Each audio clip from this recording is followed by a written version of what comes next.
Yes. Oh, look at these two. All right. The work wife, the work husband. A tale as old as time. And to elaborate, I'm going to read from an excerpt in a book. And it reads, "This is the romantic prospect who presents as the lover and friend. What makes this person significant is they know their role and they choose to stay committed no matter the circumstances. This is the person who collaborates with the lover for professional endeavors.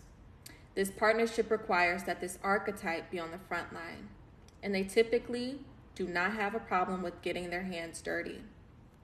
To sum this partner up, this is essentially the business partner with benefits. They assist with fulfilling certain tasks, and a romantic rendezvous comes with it."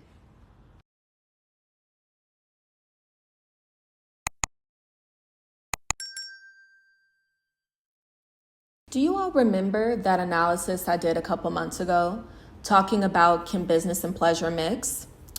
And me specifically referring to the hit TV series Scandal and breaking that down. So for those who aren't up to date with that analysis, I was pretty much depicting the cautionary tale of, having certain romantic rendezvous with those that you work with, because it can get difficult once the lines become blurred as far as establishing yourself as a professional. And I specifically broke that down through the lens of power because it was based off of an excerpt in the book In the Lion's Den, Navigating Systems of Power. But with this whole, situation, the goal of us dissecting romantic encounters on this channel, it's designed to be as objective as possible, especially because anyone that we reference on here, we don't know personally, right? So we can't speak to what's going on behind closed doors and things like that. However, we do want to talk about certain phenomenons as a way to implement consequential thinking. So unfortunately, when, I looked a little bit more into this because it was going viral on TikTok on my For You page. And I did see that there was like a statement that was released by one of the parties involved. I guess there was also some news of one of the people being let go. It just definitely led to a domino effect. And this is what I dissected in that analysis that I posted months ago, that typically when you are in a powerful position, you have to be cautious because there are individuals who are looking for the opportunity to knock you off of your pedestal. Now, there are other situations where it may not be intentional. You may slip up, but unfortunately, your slip up is not going to be met with grace.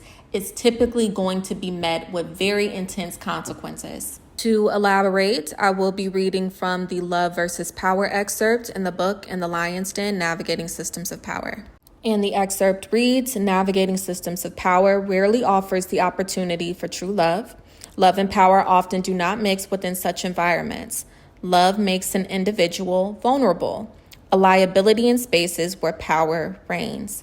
Caution is crucial if romance crosses one's path in these environments. It's common for people to exploit others' love as a means to gain or maintain power. Never mix business with pleasure rings especially true regarding power. Power is not just intoxicating, it's dangerous. Pursuing power or the threat of losing it comes at a high cost." So as that excerpt depicts, typically mixing business with pleasure makes you vulnerable in regards to your prominent position, your professional position.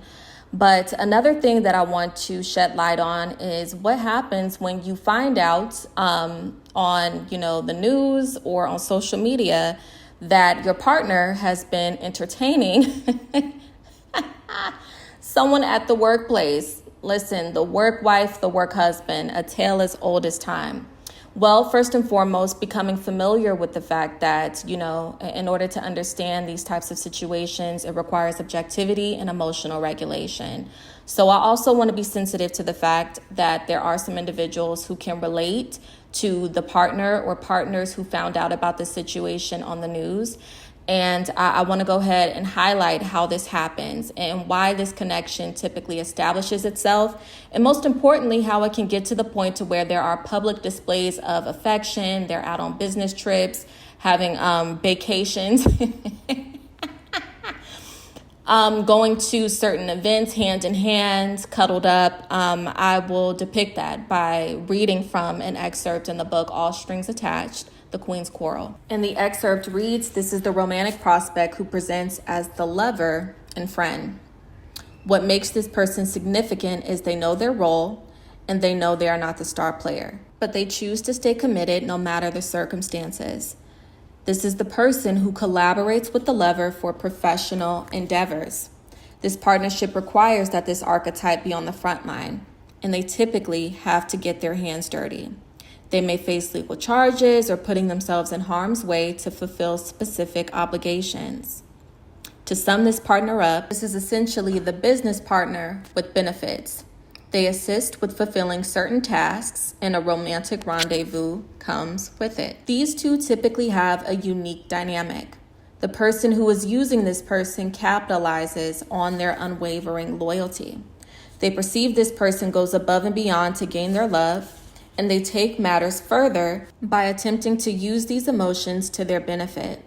They use this person's affection and play on it to keep them committed to certain tasks. So all of this connects as far as why when you are in professional spaces or you're attaining a position of power specifically, why mixing pleasure into it becomes a liability.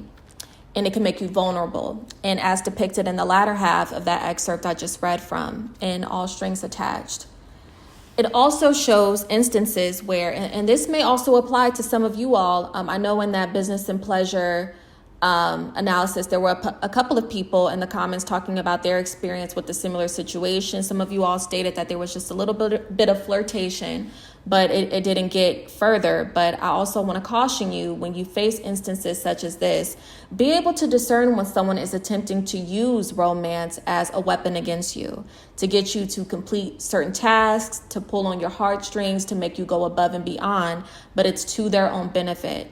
And this typically runs prevalent when you are dealing with a quote unquote work spouse. And when you are dealing with this type of situation, this is why you will experience intermittent and sporadic forms of affection, attention, and adoration. For one, because they are typically conditioning you to do a particular task, or they are trying to establish a bond with you to where no matter what, you are always looking for their approval and validation, and therefore you will perform above and beyond. Secondly, because this person is utilizing the people that they work with as tools, even in a romantic capacity, sometimes you will be kicked off of the pedestal because they need to get the other party in line to fulfill a whole other task, whether it be in another department or this person has another skill set. So you have to be careful with getting your heart involved in professional spaces. Now, another reason why the work spouse trend runs rampant is because it provides an escape. This is elaborated further in the book, All Strings Attached, The Queen's Quarrel, why work spouses and things like that, or, other parties, extramarital affairs happen, and it's because it can provide an escape. So that's why it's relatively prevalent and why it seems like it's textbook across the board. And it's simply a desire to find, some kind of release from obligations. This is why work spouses and affairs, it typically, it's very significant and prominent because when you are under a lot of pressure professionally, naturally you can seek a release. And if you realize that there's someone else in that environment who's on that same type of time, that's where the work spouse, work husband, work wife thing starts to establish itself. So as stated at the beginning of this analysis, the purpose of us dissecting romantic dynamics and encounters such as, what was presented recently and what went viral on social media recently, it's designed for us to view it through an objective lens. So clearly, it's not to disregard the fact that, yes, feelings and emotions can get involved and it can be difficult implementing emotional regulation. But the purpose of us having these discussions and, pulling from certain excerpts in these books is to help with implementing that much needed emotional regulation and understanding consequential thinking. And these discussions are meant to address taboo topics because it's designed to instill that emotional regulation and have, some hard conversations, but that doesn't necessarily need to be swept under the rug all the time. And a taboo topic to address is this concept that love and logic cannot coexist. Implementing logic, especially in a romantic context, can protect you from cautionary tales, such as what was discussed in this analysis here today. All right, you all, that's all that I have for this video today. I want to thank you all so much for tuning in. But of course, I want to hear you all's comments, opinions, perspectives, as well as personal experiences in the comment section below. I look forward to speaking to you guys in the next analysis, babes. Take care.